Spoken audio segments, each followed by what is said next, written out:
Sarah stands on a rain-slicked porch in Seabrook, the camera capturing the flickering glow of a lantern against the stormy night, raindrops glistening on her soaked sweater. Her hazel eyes sparkle with mischief and defiance, a breathless laugh escaping her lips as thunder rumbles in the distance. You guys will never believe what happened. I'm Sarah, living in the coastal town of Seabrook, weaving stories from the sea's whispers in my attic room, dreaming of novels that capture the heart's quiet storms. Today's my 18th birthday, and a tempest was brewing outside and within me. I ended up at Nathan's door. Yep, my neighbor, a retired music teacher with silver hair, warm gray eyes, and a voice that could soothe a hurricane. Soaked to the bone, I tested a promise he made, and the night sparked into something electric. Want to know how it unfolded? Keep watching, because this story's a storm that lights up more than the sky. Like and subscribe for more. The storm battered Seabrook, the night alive with the roar of rain pelting rooftops and the rhythmic crash of waves against the shore, the air thick with salt, ozone, and the electric tang of a brewing tempest. Sarah's 18th birthday had been a whirlwind: pancakes with friends at a seaside cafe, a windswept walk along the cliffs where she scribbled fragments of a story in her notebook, and hours in her attic, her latest draft about a shipwrecked poet pulsing with her restless energy. Her rented attic, a cozy haven of scattered notebooks, ink pens, and dog-eared novels, was usually her sanctuary, but tonight, turning 18, had ignited a fearless curiosity, her story's vivid prose mirroring the daring that surged in her heart like the storm outside. The thunder's low growl matched her mood, urging her to chase something real, something that felt as alive as the tales she wove. Her thoughts drifted to Nathan, her neighbor, whose quiet warmth had become a melody she couldn't stop humming, much like the nurse Sarah's song that once wove a community together through its heartfelt resonance. At 67, Nathan was a retired music teacher whose gentle charm had intrigued Sarah since she moved to Seabrook a year ago. His silver hair was swept back, slightly tousled. His warm gray eyes carried the depth of decades teaching piano and violin to students, and his hands, steady from years of guiding young fingers across keys, moved with a quiet grace that felt like a perfectly timed note. His "good evening, Sarah," in passing, paired with a reserved smile, had always felt polite but distant, like a song played softly in another room.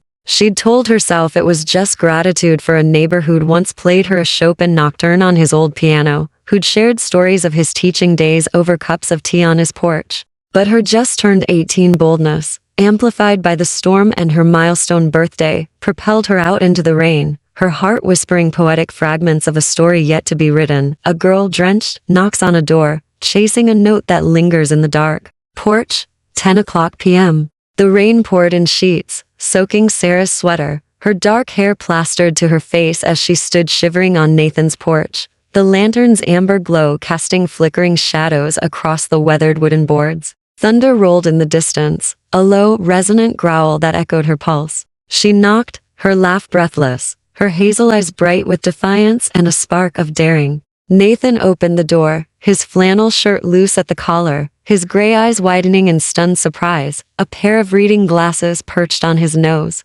"Sarah," he said, his voice a soothing hum, like a music teacher calming a nervous student before a recital. "Good heavens, you're drenched. What are you doing out in the storm?" She grinned, shivering but unapologetic, rain dripping from her hair onto the porch floor. "You said your door's always open," she said softly, her voice charged with truth, her hazel eyes locking onto his with a boldness that belied her trembling frame. "I just turned 18. Thought I'd test that." Her words were a spark, her dangerous desires, lighting up the stormy night like a flash of lightning. "And here, my story begins," she thought, her inner monologue weaving poetic lines, a girl in a storm, a door swinging wide, a melody that hums beneath the rain. Nathan's breath caught, his eyes flickering over her soaked figure, her sweater clinging to her shoulders, her sneakers leaving wet prints, then back to her face, his voice low, cautious, but warm. "You're absolutely mad, standing out in this," he said, his smile soft but tinged with concern, stepping aside to usher her in. "Come inside before you freeze." The air was heavy with the scent of rain-soaked wood and Nathan's cologne sandalwood, warm and grounding, like a well-played chord mixing with the storm's electric tang. The porch creaked under their steps, the lantern's glow framing their silhouettes against the night. Living room, 10:15 inside, Nathan's living room was a warm haven, its walls lined with shelves of sheet music, vinyl records, and faded photographs of students at recitals, their frames glowing in the soft light of a crackling fireplace. A vintage piano sat in the corner, its keys worn from years of practice, and a record player spun a soft jazz tune, Billie Holiday, soulful and slow, its notes curling through the air, mingling with the scents of cedar, burning logs, and Nathan's cologne. He handed Sarah a thick wool blanket, his fingers brushing hers as she wrapped it around her shoulders, the contact sending a spark through her like ink spilling onto a fresh page. The storm's outside, but it's in here too, she thought, her inner voice poetic, a rhythm that builds, a story that sings note by note.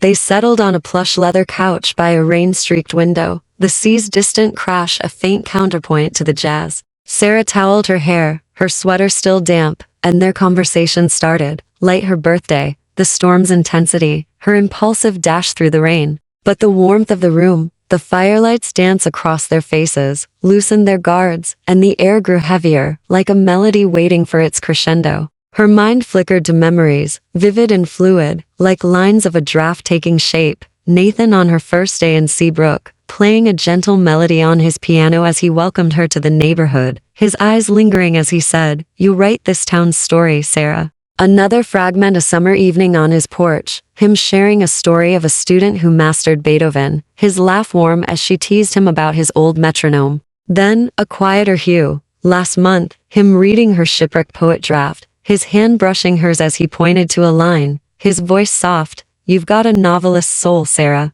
A more recent note last week, him pausing at her door, his eyes catching hers as he said, "Your stories make Seabrook feel like a symphony." Each memory was a chord, layering their connection, pulling her toward a truth she'd been sidestepping. "You didn't have to brave a storm to see me," Nathan said, his voice a gentle hum, leaning back on the couch, his gray eyes studying her with a mix of amusement and concern. "What's got you so restless tonight?" The jazz record spun, Billie Holiday's voice a soft undercurrent, the firelight casting golden flecks across his silver hair. Sarah's heart quickened, her smile playful but edged with daring. "It's my 18th birthday," she said, her voice low, her hazel eyes holding his. "I wanted to feel alive, and your door was open." A story needs a spark, she thought, her inner monologue, weaving, a note that rings true, a page that turns. Kitchen, 10:45 p.m. moved to the kitchen to brew tea, the room, small and cozy, lit by a single brass lamp hanging above a worn wooden table. The scent of chamomile and wet wool mingled with the storm's damp air seeping through a cracked window, the sea's hum a distant pulse. Sarah leaned against the counter, the blanket draped loosely over her shoulders, while Nathan filled a kettle, his movements steady, but his eyes flickering to her, catching the way her damp hair framed her face. The kettle's soft whistle filled the silence, the air charged like a page waiting for a bold stroke. "You're going to catch a cold if you don't dry off properly," he said, handing her a mug, his fingers grazing hers, the contact warm and fleeting, like a note held just long enough to resonate.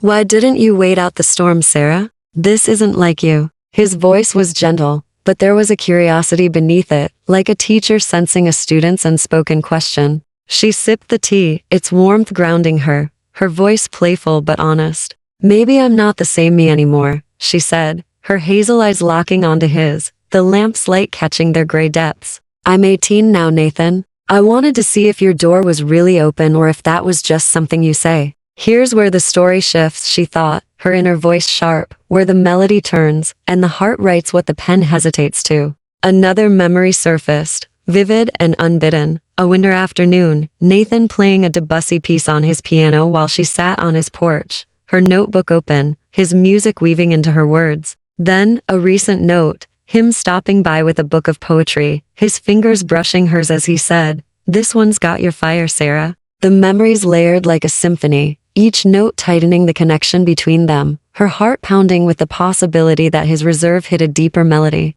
Living room, 11:30 p.m. Back in the living room, the jazz record had shifted to Ella Fitzgerald, her voice a velvet hum as the firelight danced across the shelves, the storm's roar softening outside. They sat closer on the couch, Sarah's blanket slipping slightly, her damp sweater still clinging to her shoulders. The air was thick with unspoken possibility, the sea's crash a faint rhythm in the background. Sarah's heart raced, her dangerous desires weaving a story in her mind. A girl, 18, soaked and bold, finds a door that opens to more than shelter, a note that lingers, a page that turns. "Hey guys," she said, her voice bright but laced with mischief, breaking the moment as if speaking to her imaginary audience, her eyes glinting as she leaned back, the blanket shifting. "We're about to get into the spicy portion of the story, so please don't forget to like and subscribe." She grinned, the words a playful shield, but her heart pounded as she turned to Nathan, her knee brushing his, the contact sending a spark through her like ink spilling across a page.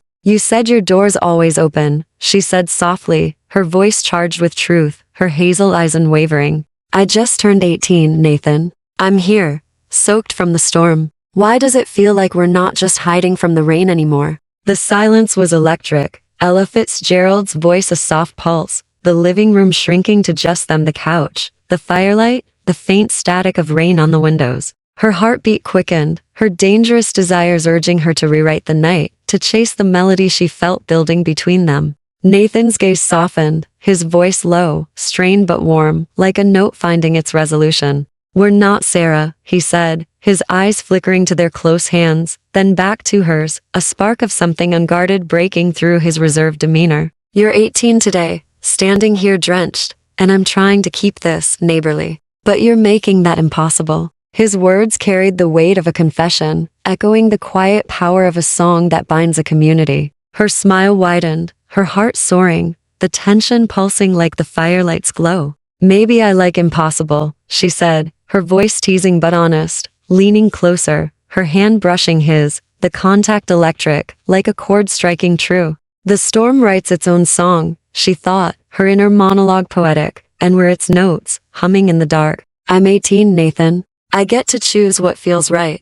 And this feels right." Her eyes locked on his, the jazz swelling like a cue, her plan unfolding in the charged silence. He laughed, a low, warm sound, his hand lingering near hers, the touch sparking a fire in her chest that felt like a story coming to life. "Your trouble, Sarah," he said, his voice rich with amusement and intensity, his gray eyes twinkling with a warmth she hadn't seen before, like a teacher hearing a student's first perfect note. "I've been trying to keep my distance, to keep things simple. But you show up, soaked and bold on your 18th birthday, and I'm supposed to stay calm? You're rewriting every measure I've got." Kitchen, 12 o'clock a.m. They drifted back to the kitchen, seeking a moment to breathe, the storm, now a soft drizzle outside. The brass lamp cast a warm glow over the wooden table, the scent of chamomile lingering, the sea's hum a quiet undercurrent. Sarah sat on the counter, her blanket draped loosely, while Nathan leaned against the sink, his eyes tracing her with a mix of curiosity and restraint.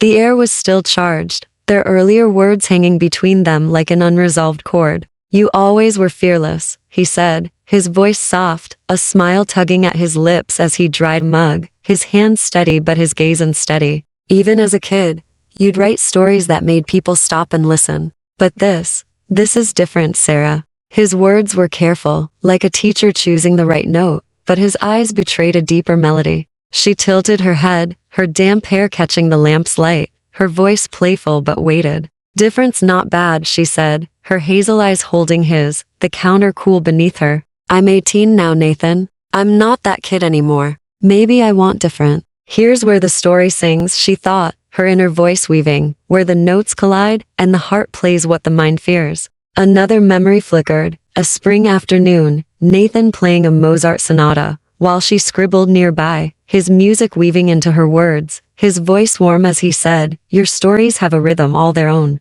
The memory blended with the present, her heart pounding with the possibility of a new verse. Porch, 12:30 a.m. They stepped onto the porch, the drizzle now a faint mist, the lantern's glow casting soft shadows across their faces. Sarah leaned against the railing, Nathan beside her, their shoulders close, the air alive with the sea's hum and the scent of rain-soaked wood. "Here's the final note," she thought, her inner voice poetic, where the storm pauses and the heart plays its truth. A memory surfaced, Nathan, last week, leaning over the fence, his eyes catching hers as he said, "You make Seabrook feel like a song." The memory merged with the moment, her heart alive with possibility. "I don't want to just be the neighbor," she said, her voice steady, her eyes locked on his, her hand grazing his arm, the contact grounding her like a finished page. What do you want, Nathan? Now that I'm here, at midnight, after the storm. He leaned closer, his smile slow, deliberate, his eyes tracing her face like a teacher hearing a perfect melody. I want to see where this song goes, he said, his voice soft but weighted, like a note held just right. You're bold, Sarah, bolder than I was ready for. You're turning my world upside down, and I don't think I want to stop you. The lantern flickered, the seas hum a quiet witness to their moment, as resonant as a song spreading through a community. The air was thick with possibility, Sarah's dangerous desires sparking brighter than the storm's fading lightning. You're making it hard to keep this safe, she teased, her voice a mix of playfulness and truth, her courage steady like a pen in her hand. He chuckled, his fingers brushing hers on the railing, the touch warm and electric, like a chord in a quiet recital hall. Safe's overrated, he said, his voice low, rich, carrying the weight of their moment. What do you want, Sarah? Now that you're here, at midnight. Her heart pounded, the spark of his touch as vivid as her stories, as enduring as a song's legacy. I want this, she said, her eyes locked on his, her hand pressing against his, the contact grounding her like a finished story ready to be read.